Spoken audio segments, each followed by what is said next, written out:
Hello and welcome to Lavnish Sir की class. This is Directorate of Education GNCT of Delhi's worksheet number 36, and it is only for class 6 students. It has taken from the subject English and we will learn and understand the topic simple past tense in this worksheet. So students, आज की इस worksheet में भी हम simple past tense को ही continue करने वाले हैं. आपको याद है ना, लास्ट वर्कशीट में भी हमने इस टेंस को शुरू किया था और उसके बारे में थोड़ी बहुत बात जानी थी, इंफॉर्मेशन जानी थी. आज उससे थोड़ा सा आगे और जानेंगे. So without wasting our time, let's start and understand with me. Simple past tense is used to describe past events, happenings and finished actions. जैसे कि मैंने आपको पिछली बार भी बताया था कि सिंपल पास्ट टेंस हमेशा जो पास्ट इवेंट्स होते हैं, यानी जो बीत चुके होते हैं, जो घटनाएं हो चुकी होती हैं, जो हैपनिंग्स हो चुकी होती हैं, या जो काम खत्म हो चुके होते हैं, उनको डिस्क्राइब करता है. कौन? Simple past tense. The following rule is followed for framing sentences in simple past tense.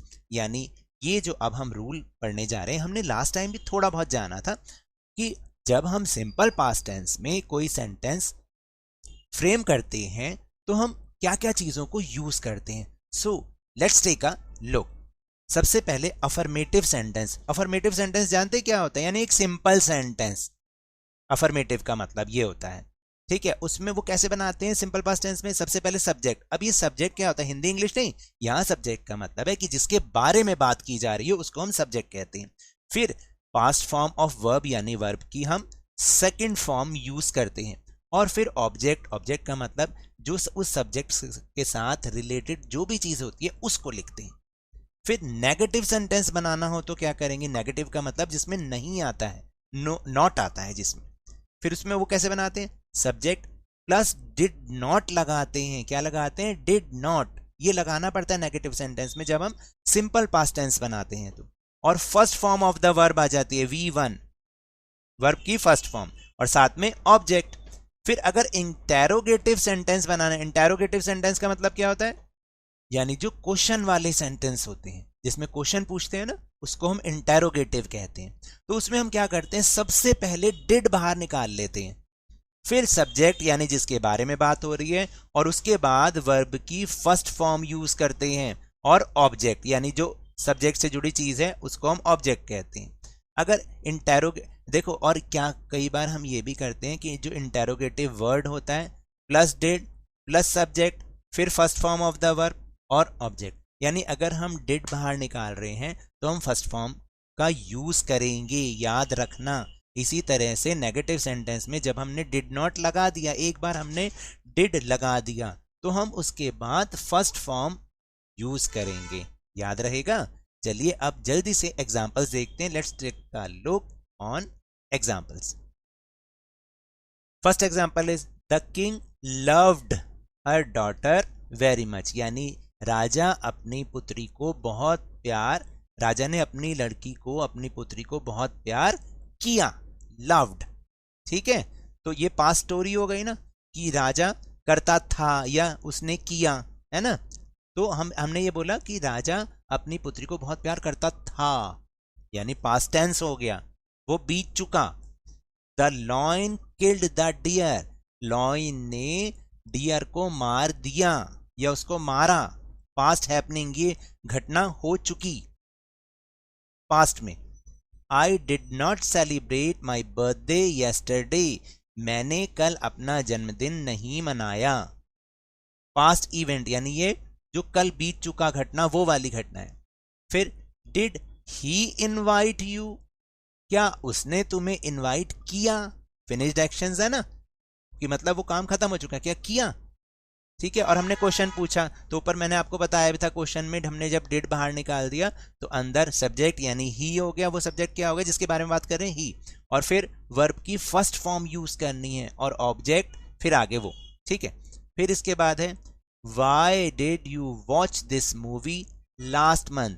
तुमने पिछले महीने यह मूवी क्यों देखी? यानी फिनिश्ड एक्शन, यानी खत्म हो चुका. वो देख रहे हो तो कंटिन्यू होता है, लेकिन क्यों देखी? देखी ना, वो खत्म हो चुका. तो ये सारे पास्ट टेंस यानी सिंपल पास्ट टेंस हैं. अब आपको समझ में आ रहा होगा कि हमने कैसे कैसे क्या क्या चीजें यूज की हैं, उन्हीं को ध्यान में रखते हुए अब हम आगे नेक्स्ट एक्सरसाइज को करेंगे। Study the rule above and complete the following story by choosing the correct form of verb given in the brackets। अब आपको ऊपर वाले रूल्स को ध्यान में रखते हुए नीचे दी गई स्टोरी को क्या करना है, करेक्ट फॉर्म ऑफ वर्ब को चूज करते हुए पूरा करना है। So let's try to do. A long time ago यानी बहुत समय पहले की बात है, देयर वॉज अ मर्चेंट यानी एक व्यापारी था। One day he go to a fair. क्या सिंपल पास्ट टेंस में गो आता है, go is the first form of the verb, तो हम इसको क्या कर देंगे, second form of the verb में चेंज कर देंगे, क्योंकि अफर्मेटिव में सिर्फ सिंपल पास्ट टेंस में हम second form of the verb use करते हैं। तो ये आ जाएगा went he went to a fair यानी वह एक मेले में गया। ही सेल, अब सेल वर्ब है तो हम क्या कर देंगे, इसकी सेकंड फॉर्म यूज करेंगे, ही sold. He sold all his goods there and earned। earn का क्या हो जाएगा, क्योंकि फिर हमने सेकंड फॉर्म यूज करनी है, earn का हो जाएगा earned। earned तो उसने अपने सारे गुड्स यानी सारा माल वहां बेचा, एंड earned यानी उसने लॉट ऑफ मनी, बहुत सारी मनी कमाई, है ना, कमाई, कमाता है प्रेजेंट, कमाई पास्ट टेंस, तो हमने वो यूज करना है। When he was returning, जब वह आ रहा था, it स्टार्ट का क्या हो जाएगा, started। it started raining, तभी बारिश शुरू हो गई। he has to cross a jungle to reach his home। अब has का क्या बन जाना चाहिए, यहां पर देखो, यहां पर हो जाएगा had। he had to cross a jungle to reach his home, और उसको वो अपने घर पहुंचने के लिए जंगल को क्रॉस करना था। he begin का हो जाएगा, बेटा सेकंड फॉर्म यूज कर रहे हैं हम, तो begin हो जाएगा। he began to curse God for rain। अब वो क्या करने लग गया कि रेन के लिए ना गॉड को बोलने लग गया कि आपकी वजह से ऐसे हुआ, आपकी वजह से ऐसे हुआ, ठीक है, ऊपर ईश्वर को बोलने लग गया। सडनली सम रॉबर्स, कम का क्या हो जाएगा, केम। सडनली सम रॉबर्स केम यानी तभी अचानक कुछ लुटेरे आ गए, ऑन हिज वे, उसके रास्ते में। एंड लूट का क्या हो जाएगा, looted, and looted his all money, और उन्होंने क्या किया, उसकी सारी मनी को लूट लिया। देखो इंग्लिश में भी हम लूट ही बोलते हैं। दे वॉन्ट का क्या हो जाएगा, दे वॉन्टेड, क्योंकि सारा पास्ट टेंस है, they wanted to kill him, वो उसको मारना चाहते थे। But due to rain their gun was wet, लेकिन बारिश के कारण उनकी गन गीली हो गई।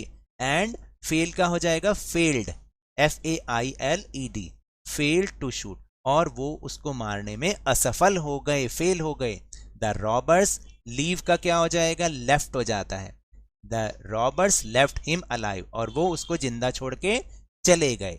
द मर्चेंट रियलाइज का हो जाएगा realised, the merchant realised his mistake. And thank का क्या हो जाएगा, thanked, and thank God for rain as it saved his life, और उसने अपनी गलती को उसका एहसास हुआ और उसने गॉड को थैंक यू कहा कि आपने जो रेन भेजी, आपके कारण जो रेन हुई, उससे मेरी जान बच गई। अब आपको स्टोरी समझ में आई कि क्या हुआ। ये सारी पास्ट टेंस हमने यूज किया, लेकिन स्टोरी बहुत मजेदार थी कि कैसे वो बारिश के लिए भगवान को कोस रहा था कि भगवान आपने क्या कर दिया, मैं सारा गीला हो गया, मैं कैसे घर पहुंचूं, क्या करूं। रास्ते में दुश्मन आए, वो जो डाकू आए, उन्होंने सारा माल लूट लिया उसका, लेकिन उसको मार नहीं पाए क्योंकि बारिश हो रही थी, उनकी गन गीली हो गई तो गोली भी नहीं चल पाई, तो इसलिए वो नहीं मार पाए, उसको जिंदा छोड़ के चले गए। तब उसको रियलाइज हुआ उसकी गलती का, और उसने भगवान को कहा कि सॉरी, उसकी लाइफ बचाने के लिए। Now will move on second question. Second question is, write 5 sentences in simple past tense using the verbs given below। अब आपको क्या करना है, 5 सेंटेंस बनाने हैं जो नीचे वर्ड्स दे रखे हैं उनको यूज करते हुए, और एज पर डायरेक्शन, यानी अफर्मेटिव है तो सिंपल सेंटेंस, नेगेटिव है तो नेगेटिव बनाना, इंटेरोगेटिव है तो इंटेरोगेटिव बनाना है, लेकिन इन्हीं वर्ड्स को, इन्हीं को हमें यूज करते हुए बनाना है। So let's try to do this question. तो देखो हम सिंपल सिंपल सेंटेंस ही बनाएंगे। तो हम जैसे यहाँ पर लिख देते हैं पहला, पवन प्लेड फुटबॉल। ठीक है, ये सिंपल सेंटेंस हो गया, पवन प्लेड फुटबॉल, यानी पवन जो है फुटबॉल खेला। ठीक है, अब दूसरा बना लो, डांस का बना लेते हैं। मान लीजिए तो हम बोलते हैं कि he danced well in the show, यानी शो में उसने बहुत ही बढ़िया डांस किया। नेगेटिव बनाना है अब हमें। ठीक है, तो आप कह सकते हैं हम इसमें कि रीना डिड नॉट, आगे डिड नॉट और वर्ब की फर्स्ट फॉर्म ईट वेजिटेबल्स। तो रीना सब्जियां नहीं खाती। ठीक है, अब फिर आ जाएगा कि इंटेरोगेटिव बनाना है। डिड नॉट ईट, खाती नहीं आएगा, रीना ने सब्जियां नहीं खाई। ठीक है, याद रखना इसकी हिंदी ये होगी, रीना ने सब्जियां नहीं खाई। अब इंटेरोगेटिव हमें बनाना है। ठीक है, तो हमें क्या करना होता है, डिड बाहर निकालना होता है। Shyam did Shyam sing, verb की first form, did Shyam sing a song, क्या श्याम ने गाना गाया, क्वेश्चन मार्क। और लास्ट वाला, did they want, did they want to go market, क्या वे मार्केट जाना चाहते थे। इस तरीके से हमें बनाना होता है। So now that's all for this worksheet. अगर मेरे इस तरह समझाने से अब आपको समझ में आने लगा है तो इस चैनल और वीडियो को लाइक कीजिए, शेयर कीजिए, और अगर आप न्यू हैं तो सब्सक्राइब भी कर लीजिए। But remember, when ever you will go outside please wear your mask, और जब भी आपकी टर्न आए कोरोना की वैक्सीनेशन जरूर लगवाएं, क्योंकि कोरोना को हराना है और जिंदगी को एक बार फिर से सुहाना बनाना है। इसी उम्मीद के साथ थैंक यू वेरी मच।